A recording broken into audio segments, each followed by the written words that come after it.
Traveling the Vortex.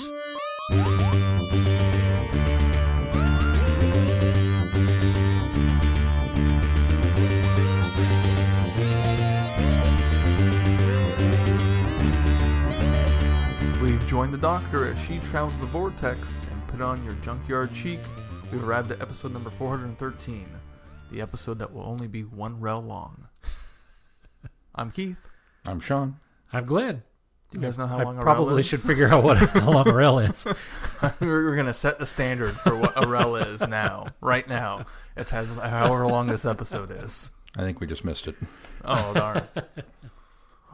That's going to do it for this week. I'm Keith. I'm Sean. Hey, I closed this show. You were too slow. What'd you guys do this week besides watch some Doctor Who back on our TVs? No, just spent time with family mostly. Did you guys have a nice Christmas? Christmas was good. New Christmas Year's was good. Exhausting, but you know. New Year's was exhausting? What'd you do? I stayed up longer than I wanted to. I did not want to see midnight, and I did see midnight. A little girl keep you up? Yes. Oh, well, she wanted to ring in the new year. Yeah, she didn't get to, so. Ditto. Yeah. We watched Mary Poppins, planning for an eventual trip out to the theater to go see the new one. But yeah, there's so much stuff. I'm so far behind on all the stuff I want to see. So should we move on to news? Let's. One bit of news this week, and I think it's a fairly big bit of news. Some new high-quality audio recordings of missing episodes have been discovered. ooh, Which ones? So these are coming from Kaleidoscope, a nonprofit organization that specializes in localizing missing television programs. So, of the tapes, Localizing or locating? locating. Okay. Specializes in locating. Okay. I thought you said localizing. They localize in locating. So there's a lot of high quality audios here from the Randolph tapes is what the collection's called. It includes the Dalek's Master Plan, episodes 1 through 5. That's one track on one tape. And then 6 through 10, so all of the Dalek's Master Plan. Oh, sorry, and 11 and 12. The Massacre, all 4 parts of the Massacre. All 4 parts of the Ark. All 4 parts of the Celestial Toymaker. All 4 parts of the Gunfighters. All 4 parts of the Savages. All of the War Machines. All of the Smugglers. The 10th Planets. Power of the Daleks. The Highlanders. And Underwater Menace. And the first episode of the Moon Base. wow, Wow. that's a haul. Yeah. So, that's pretty cool. So they found these from some guy named Randolph? Apparently. That recorded them? So, these are original off-air recordings, being 3 5 3/4 inch reels of 1/4 inch recorded 4-track mono. The boxes all have the name Randolph written on the front. So that's where the Randolph tapes come from. They say where they found them? I'm trying to... Randolph's house. It doesn't really specify where they found them. But Mark Ayers has confirmed through this Kaleidoscope group on Facebook that these do exist and they have been found. They were under a car park with Richard III. Interestingly enough, buried at the same level. They're still trying to figure that one out. But So there's a lot more details about kind of what they have found and how they found it, but not really where that I can see. That's cool because there's a good chunk of them in there that they haven't reconstructed. Obviously, there's some in there that we do still have the video recordings of too. Right. But, But if the audio's better, maybe they can, special edition it. well, it'll be great when Or they for go the- to Blu-ray. Yeah, they can have better audio. Clean it up a little bit, and they'll have better audio. just think Although Mark Ayers has done a terrific job with fixing the audio and clearing up the audio that has been done for the BBC project, specifically the audios that they've released on CD. So he's done a magnificent job. I've never But to thought the audio was bad, really, on any but of to those give recordings. him even cleaner copies, just imagine what he can do with those, cleaning those up, getting those. Just out think there. how good the animation's going to be when they come out. That's right. You're so hopeful. I am. Well, that's good Hope news. springs eternal. Yeah. If we can't find the videos, let's At find least better have the audios. audio. I have to be. This is one of those things that I continually find to be really interesting because I remember when I was a kid, I would tape music off the radio. I would sit and I had this little Fisher-Price tape recorder, and I would hold it up to the radio and record songs. Like I used to pester the DJs. I would call in and request songs, and then wait for hours. Most of you with iPods and MP3s are going, what? Yeah, this is how you used to have to do it. And you just wait for hours and hours and hours, and then there came out a commercial break, and you'd miss the first few beats of the song, but you knew what it was, and you'd hit record, and you'd hold it up there and record it, and that's how I would make my mixtapes in the early days. I can't imagine somebody doing that on a television show. I recorded TV. I used my little handheld tape recorder, and I would tape half-hour TV shows that I liked, specifically like cartoons that I liked or sitcoms that I liked, and then I would put them into the tape. Well, actually, it was even before I had a Walkman. I would take my little, you used to have a little mono cable that you just tuck in your ear, and I would take that on car trips with me and listen to shows and stuff like that on the road. I used to have a Keep me little entertained. mini one, so a little bit further in time, that I would hold up and record snippets of the stand-up that used to be included on Seinfeld. Oh, Back in the early days of Seinfeld. yeah. I would record his stand-up bits. Then you'd have a whole continuous all just a whole bunch of Jerry his stand-up. Seinfeld stand-up. I just can't imagine some guy sitting there with, a gigantic, whatever, inch tape, reel-to-reel thing with sitting in front of the TV thinking to himself, this is going to be great.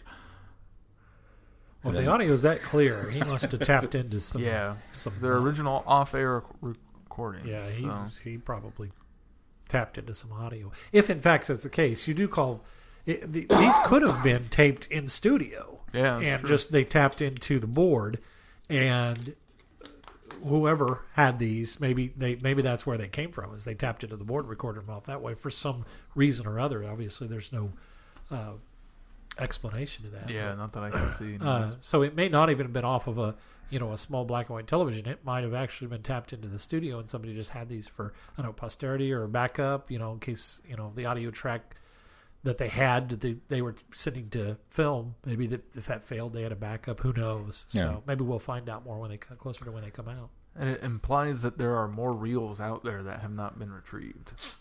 That could contain even more audio. Yeah. So that's exciting stuff. Yeah. I hope they put it to good use. Definitely. That's it for news, though. Oh, very good. Then should we move on to feedback? Let's. Feedback song coming next week. What? That's not what the deal Wait a was. minute, that's not the deal. No, that was before I got called into work and holiday and other things. I thought you had it pre-written. I lied. Oh. You bought that? You had how many weeks to prepare? Incredible. The worst performance of my career. I And they bought it. said it before. Oh, you do have it? No, I don't have it. Oh. I've He said it was- I was before. lying about having it. I've said it before, and I will say it again. I want you as a pallbearer at my funeral so that you can let me down one last time. Oh. Listeners are probably getting tired of hearing that. I think it's the third time I've said it. But still funny.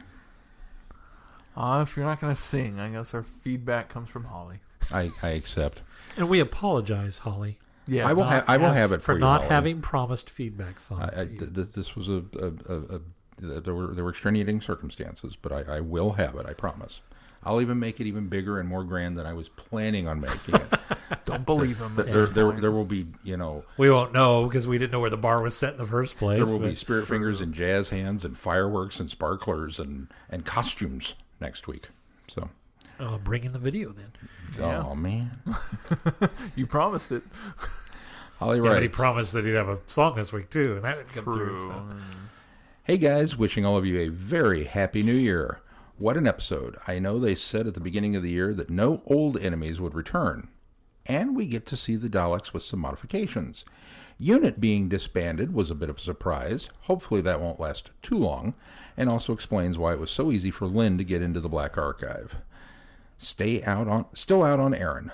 Loved how the whole crew were protective of Ryan when Aaron showed up. Glad that Nick Briggs is still voicing the Daleks. Wasn't sure how it was going to go early on with all the other changes. I really wish the BBC America will stop with the little teasers of what's to come. It really can take you out of the story.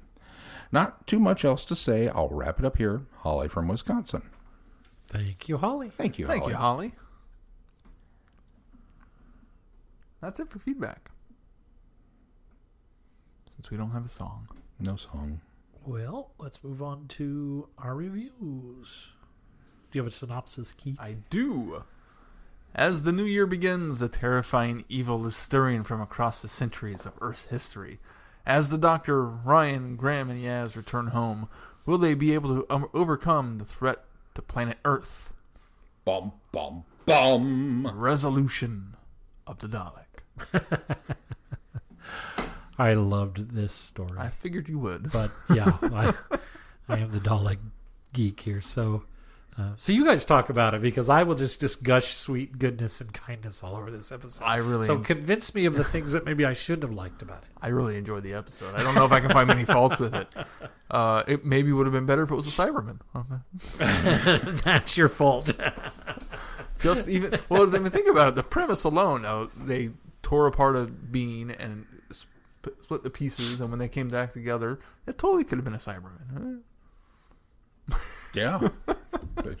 And honestly, maybe would have made more sense other than ultraviolet light bringing the organic matter back together. Yeah. Rogue K9. That would have been pretty awesome. That would have been pretty awesome. He could have had a little goatee. Now I want to write that. Darn it. Get on that, Sean. No, with the exception of a couple of little foibles, most of which kind of happened at the end, I thought this was really, really top notch. It's probably, I'll go ahead and say it. It's probably the best episode of the season if we were to include it as part of the season proper. It sounds like Chibnall considered it really more the finale of the season than the actual finale. So it felt like a finale. It felt like a finale. Other than wrapping up, the Stenza story. It had much more of a Russell T Davies feel in the big, gigantic kind of world-ending consequences of...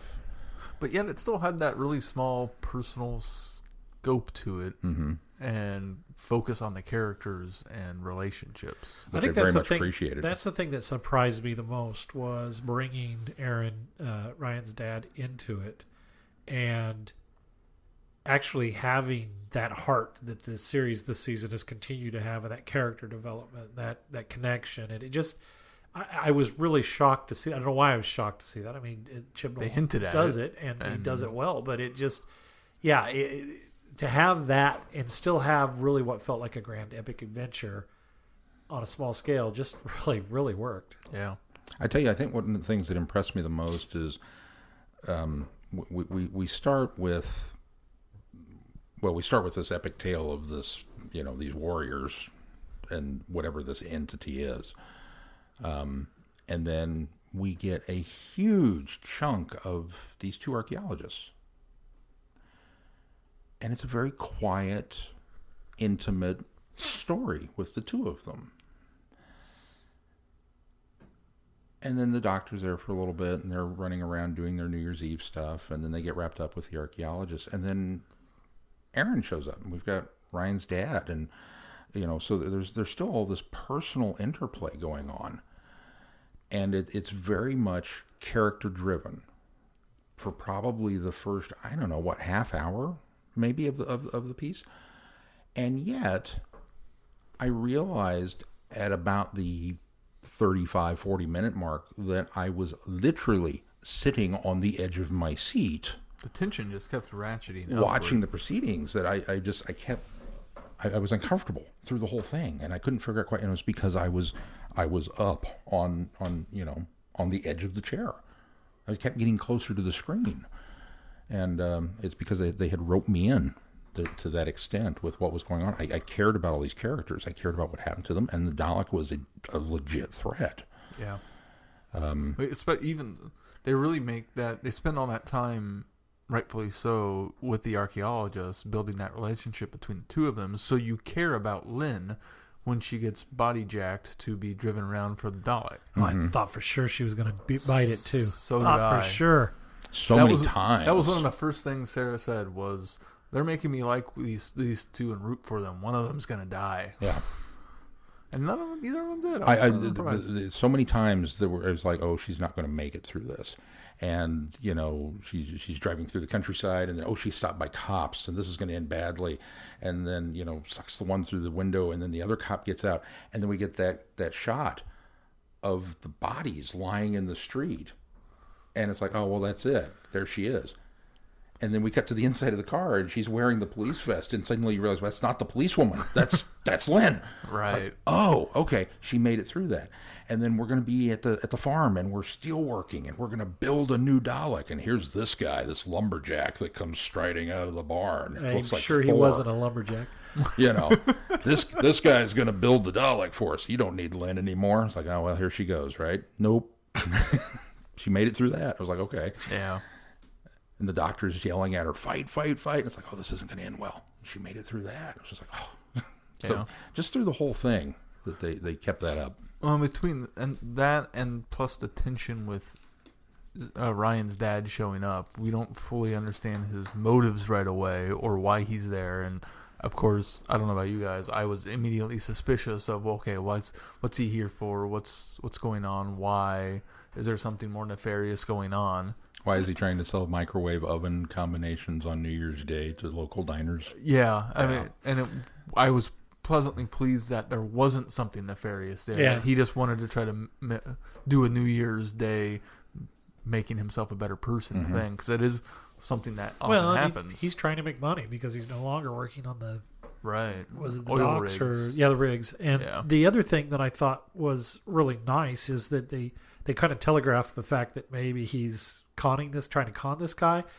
And he even makes mention to, oh, yeah, that totally sounds like a con. He says that. He's like, I know that totally sounds like a con. Yeah. He acknowledges it. And then suddenly you're like, oh, he's really genuine about this thing. So that was nicely done. I think part of it is the fact that whenever they've discussed Ryan's dad throughout the season, they've obviously painted him as a bad guy. He's not someone you should like.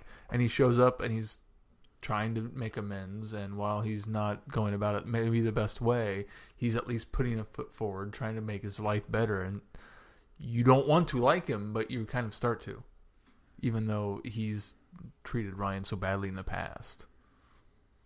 And what works to sell that is not only the history that we get about him in the season prior, the reaction of Graham opening the door. Nope, no one there. And then He didn't even say no one there. He just says nope. Closes the door, comes in, sits down. and then when Doorbell, is that an early warning system? when Ryan brings him in, and the doctor just calls him out on it, Oh yeah. which was, She just gets straight to the point. you disappointed him.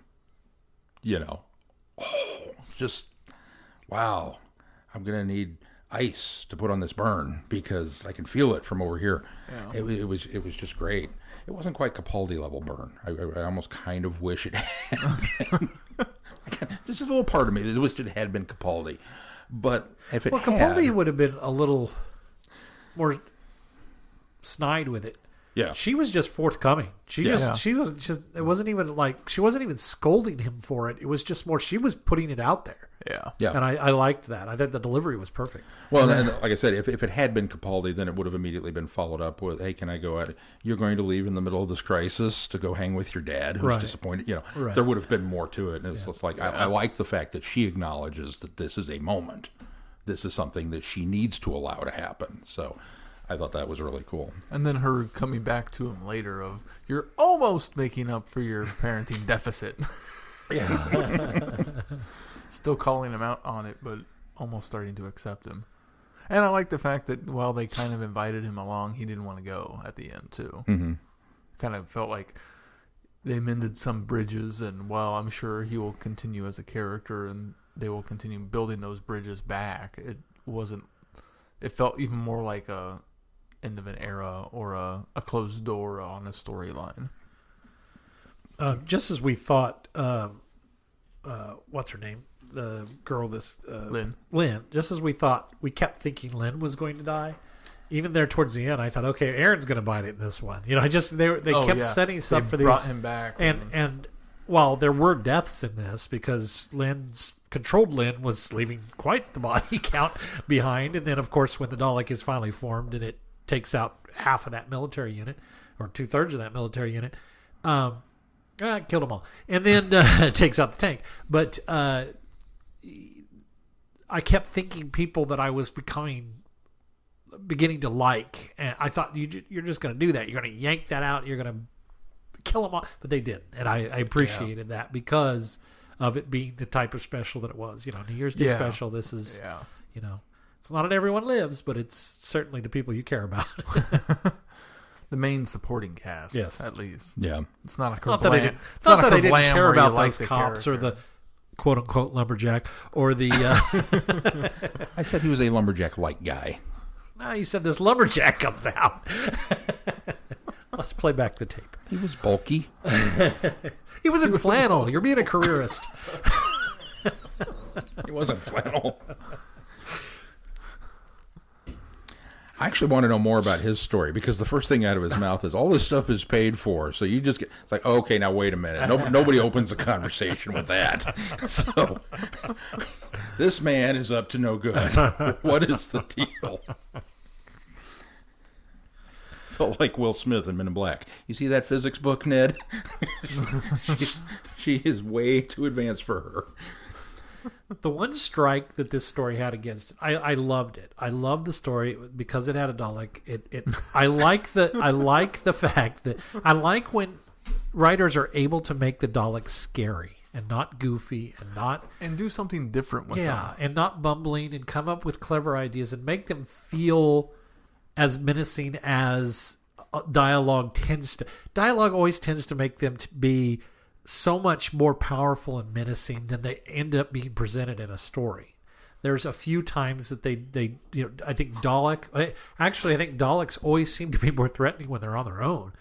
An individual Dalek. Yeah. This one felt very much like Dalek. Jubilee would be one. Yeah. This one. The other thing that I found interesting that was almost a bit of a strike against it for me was just a few months ago, I read one of the quick read books with the 10th Doctor and Rose called I Am a Dalek. And there's a lot of similarities to this. So I wondered if maybe Chibnall either inadvertently borrowed from that story. Gareth Roberts wrote it, and it's actually a Dalek that was buried in, I think, Roman times, is unearthed underground in an archaeological dig. There's a woman that ends up getting hit by a car, and somehow its essence is relayed to it at the woman at the same time, and she's resurrected, and she basically is carrying on this Dalek while it's reforming itself. And so there were a lot of similar, especially early on in the story. And I thought, wow, that's kind of been done. Now it takes a little different turn from this, but it's another story where a single Dalek is very, very menacing. And so that was the only ding I had against it. It wasn't, I don't felt like he stole it. It wasn't so much similar. There was just enough similarities to it that I thought, I've kind of already seen this story or read this story. But I really absolutely love the design of the Dalek. And I love the fact that it's a cobbled together casing from steel at the steel mill. I want that Dalek on my well, I want all Daleks on my dresser, but I want that Dalek on my dresser. I think that's such a cool design. If they don't make a model or a toy out of that, I will be sorely disappointed. They'd be fairly foolish not to. Yes, I think so. Considering we got the World War II, would you like some tea Dalek? I can say with some certainty that I think we'll get this one. And every version of the Rainbow Dalek. Well, yeah, that was unfortunately Skittle Daleks.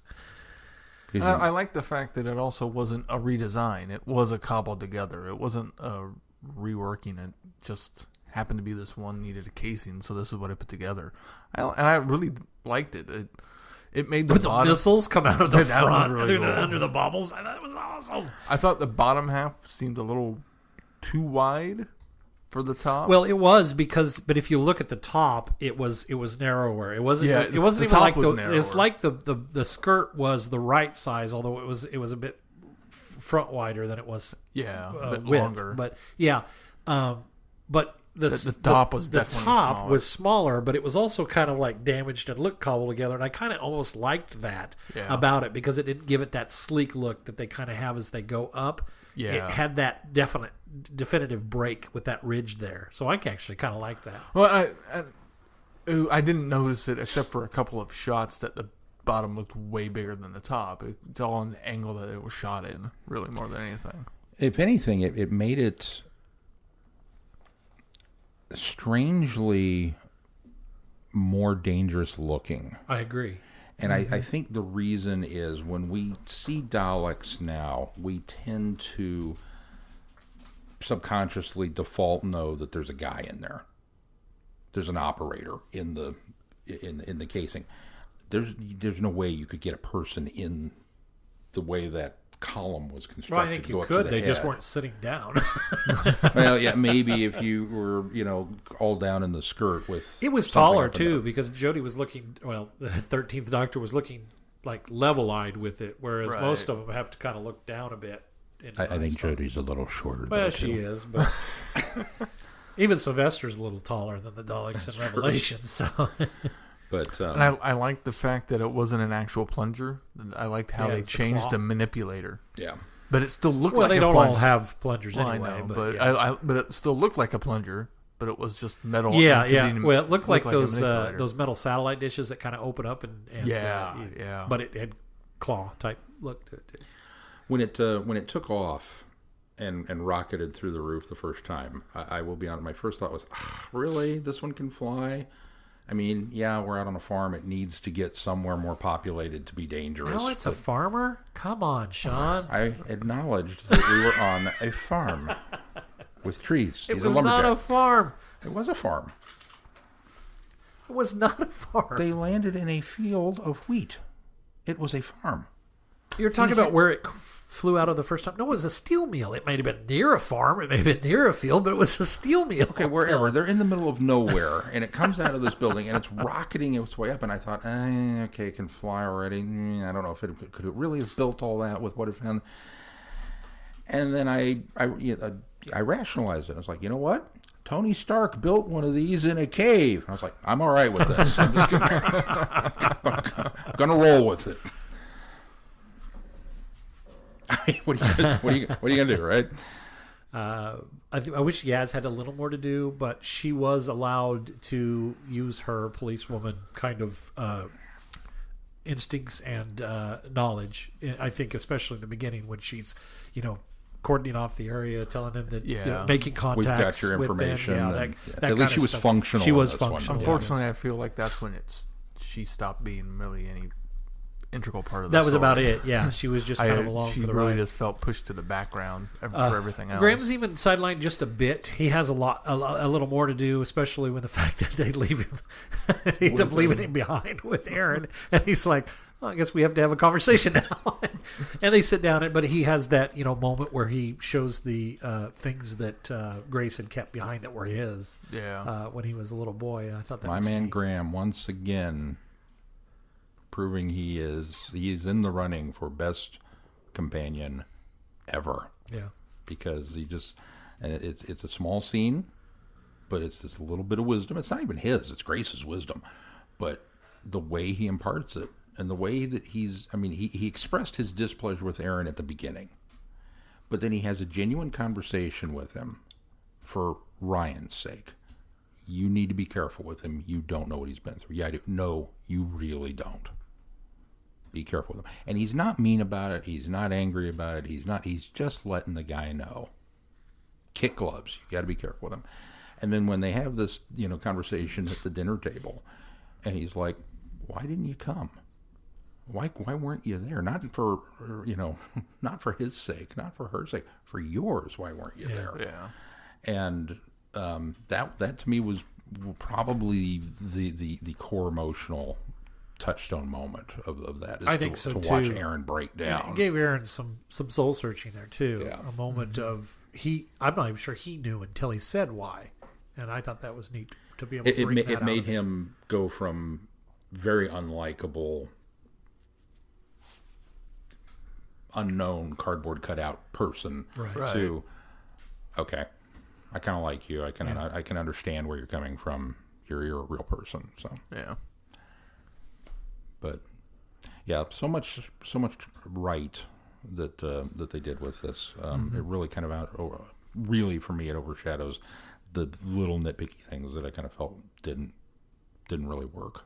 But What did you guys think of the unit Oh stuff? man, that was just bizarre because actually I kind of like it because it's a nice way to kind of acknowledge unit but sideline it a bit.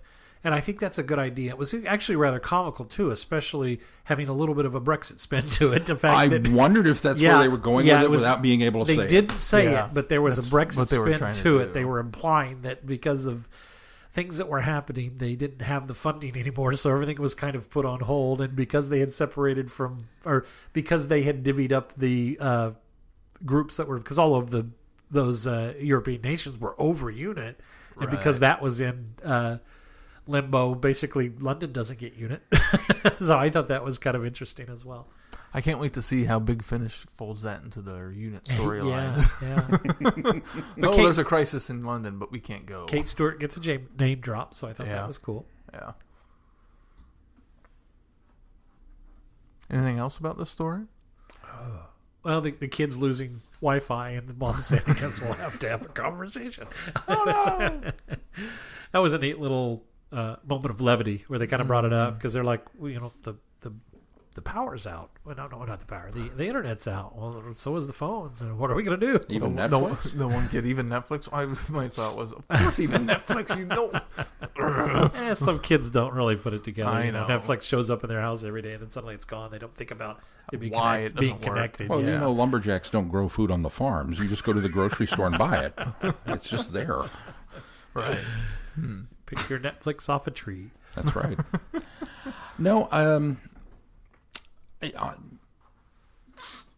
my problems, and again, they're nitpicky, so in a way I kind of feel bad saying them. But since you brought it up, anything else about the episode? Nobody brought it up. Well, Keith did. The more I look at the TARDIS interior, the more I start to sour on it. I think it's See, it's starting to grow on me more. I think it's visually unfilmable because of how they've put it together. It's just it's difficult. It reminds me a lot of the Enterprise bridge in Star Trek: The Motion Picture, which they built as one piece, and then they went and put their giant Panavision cameras in it and realized they couldn't shoot anything because the wall was this close to the edge of the camera, which is why everything in Star Trek is a close-up. If you watch the motion picture, they're all, medium to close-up shots. And in subsequent movies, they figured out that if we build the bridge set in sections, we can move it further back and just shoot from this angle, and then Right. put these pieces together and shoot from this angle. The way the TARDIS is put together, there's one shot, and it's the same shot no matter what's happening. It's from the entranceway, here's the console room, and then everything else is a close-up of whoever is doing something while they're moving around the console. That's it. That's the only look of the interior you get. Now, we did get a slightly wider shot of the room because we saw the columns doing that weird finger thing, which I'm not sure. You'll have to explain for listeners what the finger thing is. Well, I know what you're talking yeah, about because you're showing me. the columns that come up around the edges move. They're hinged at the top, and they move up and down in conjunction with the time rotor. And it's too busy with everything else that's going on. I think Certainly it's just makes a little too much. It certainly makes the TARDIS feel more organic.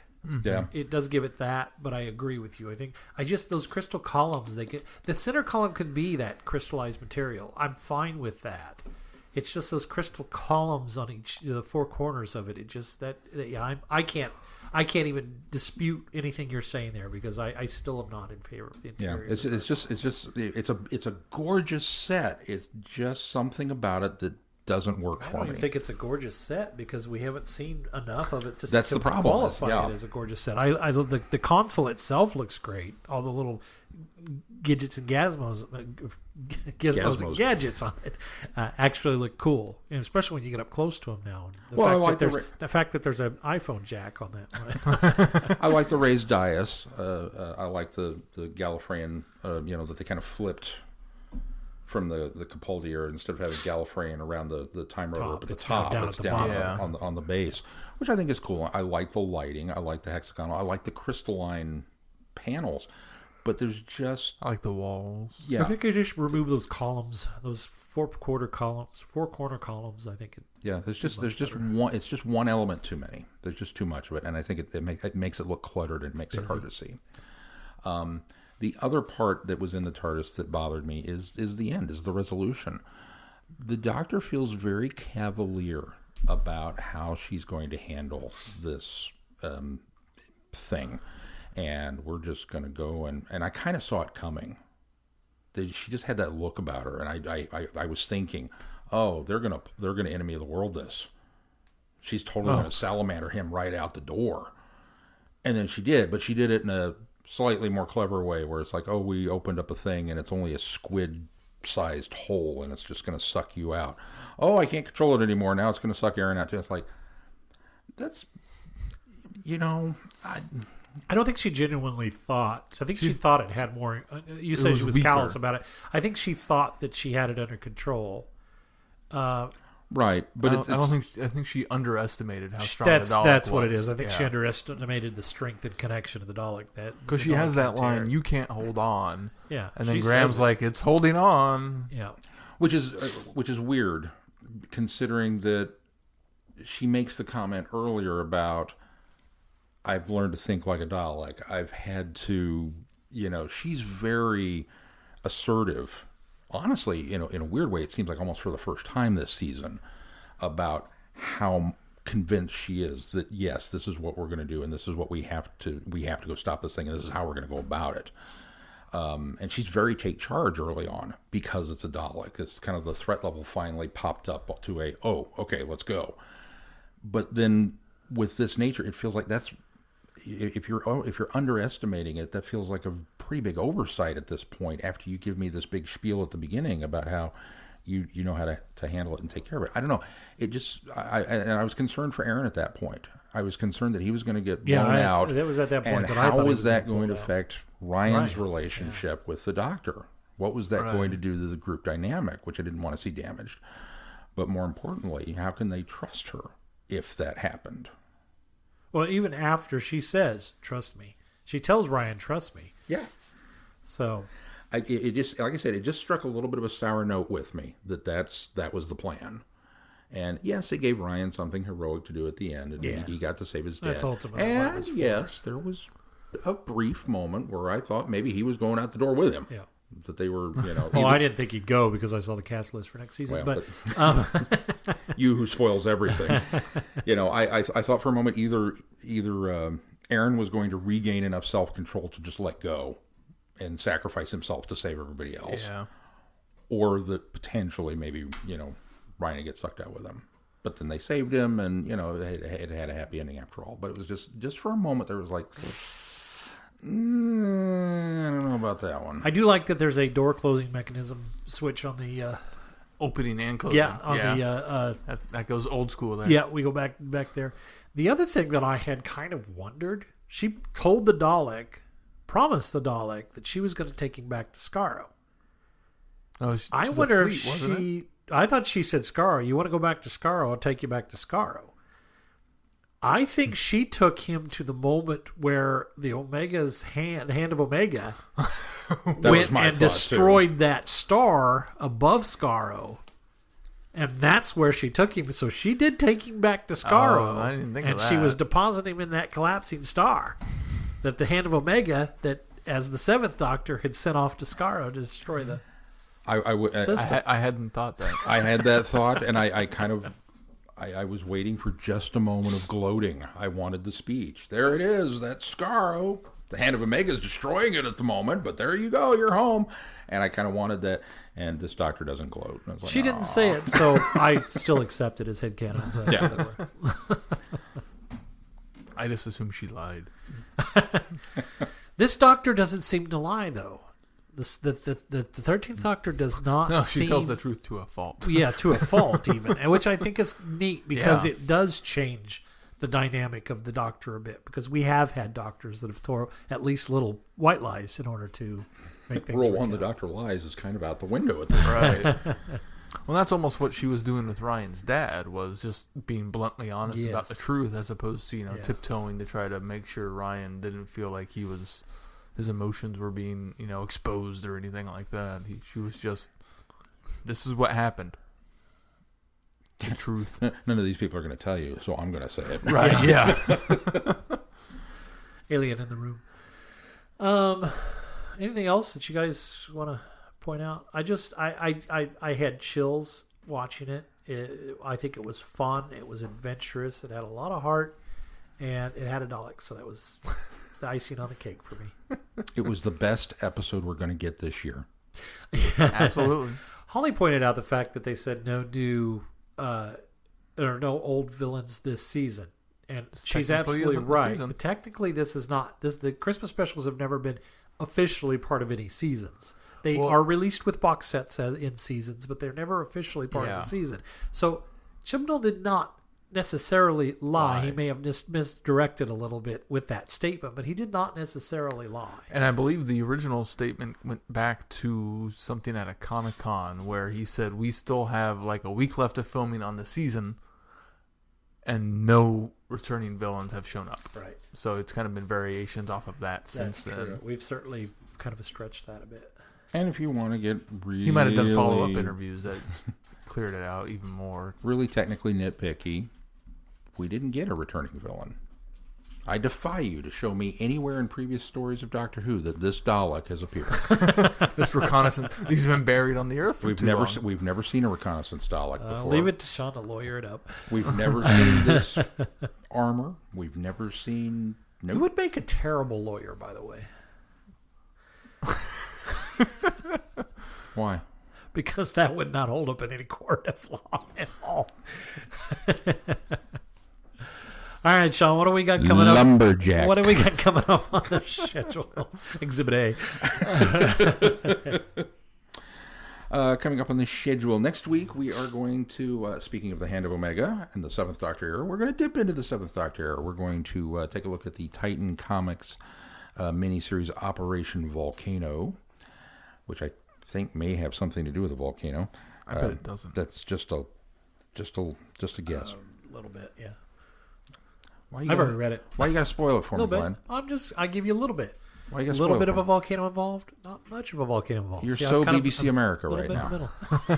A little bit in the middle. That's the other thing about this story I wanted to mention was I wish that the BBC hadn't revealed that the Daleks were coming back. Yeah, rumored, but the whole first part of the episode would have been so much more tantalizing, not knowing what it was going to be, not knowing what this thing was that they uncovered. But the entire time I knew it was a Dalek that had been split up, and then I saw the squid stuff, and I'm like, oh, that's a Well, Dalek. admittedly, even if I had known as soon as I 4 saw the minutes into squid, that I thing, was like, I know what that is. This is going to be a Dalek. Yeah. Yeah, but had I not been told that there were going to be Daleks, I would have not automatically. I would have been more. I would have bought into This the time you were mystery looking more. for it, so Yeah. It's kind of like the beginning of World Enough in Time. I knew those were going to be the Mondasian Cybermen, so their mystery wasn't there anymore. Yeah. I agree. Bad marketing. Stop spoiling things for us, guys. Right. He even Unless went so it- far as to drop the last 3 words of the title, so it wouldn't spoil it. Come on. Is there any doubt in anybody's mind that this was not titled Resolution of the Dalek? Of the Daleks? I mean, it's there. At least he was able to tie in resolution to other parts of the storyline, too. Oh yeah, it's No, multi-layered. It's multi-layered. It's brilliant on that front. I'll just go say this is probably the best thing Chibnall's written. But it's the only thing that would have I surprised don't know. He me- wrote Dinosaurs on a Spaceship. Yeah, I think this one might have This that. was better than that.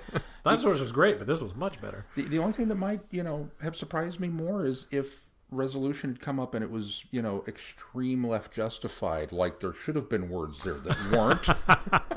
It was after the fact, so it wasn't even wouldn't even spoiled anything if you didn't know the title going into the episode. They should have done that. They should just come up with resolution. And then at the end of the episode, Of the Daleks came up. And it would be like, oh, like John Carter of Mars. I get it. No open title sequence anyways. No, so see, they could have just done the whole title and just told everyone initially that the title was Resolution. Right. Yeah. And not told us Daleks were in it. And our minds would have been blown. Yeah. Sean, what do we have on the schedule? America had to go and spoil it. So Operation Volcano, which may or may not have a volcano in it, according to Glenn. And then... a little bit, no. What is the Big Finish number one, Keith? Do you remember?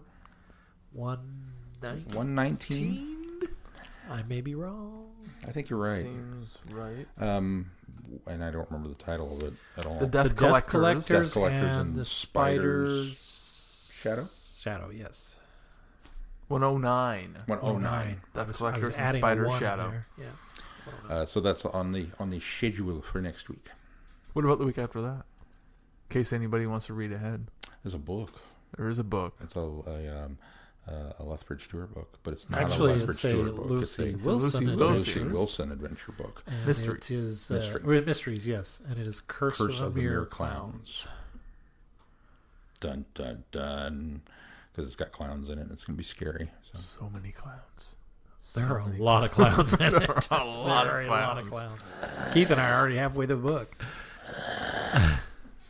Have fun with it, John. Yeah, I'm kind of... it's sitting there looking at me. It's just I haven't had the gumption to start it yet. Very good. Well, Got clowns in it. Keith, remind people where they can contact us. Well, if you're on the website checking out the schedule, you can just click on the Send Feedback tab and then fill out the information there, and it will send it directly to feedback@travelingthevortex.com. Or you can reach out to us on social media like Facebook and click to send us an email there. Or just message us through Facebook or Twitter or however. Or you Send can up smoke signals. We'll see them. Or you can send a lumberjack to deliver a Dalek to Glenn's house. He would like that. I would like that. Especially if it's this one.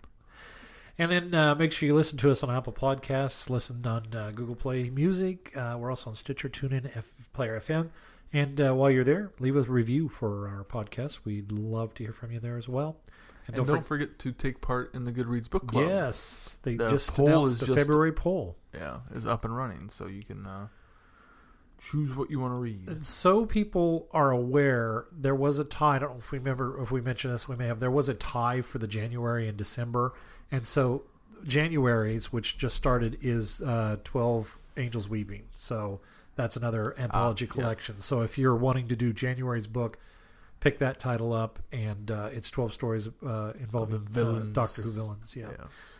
I just got my copy, and so I'm going to be trying to read that before the end of the month. Maybe I'll have a mini review in there sometime. Oh, nice. Nice.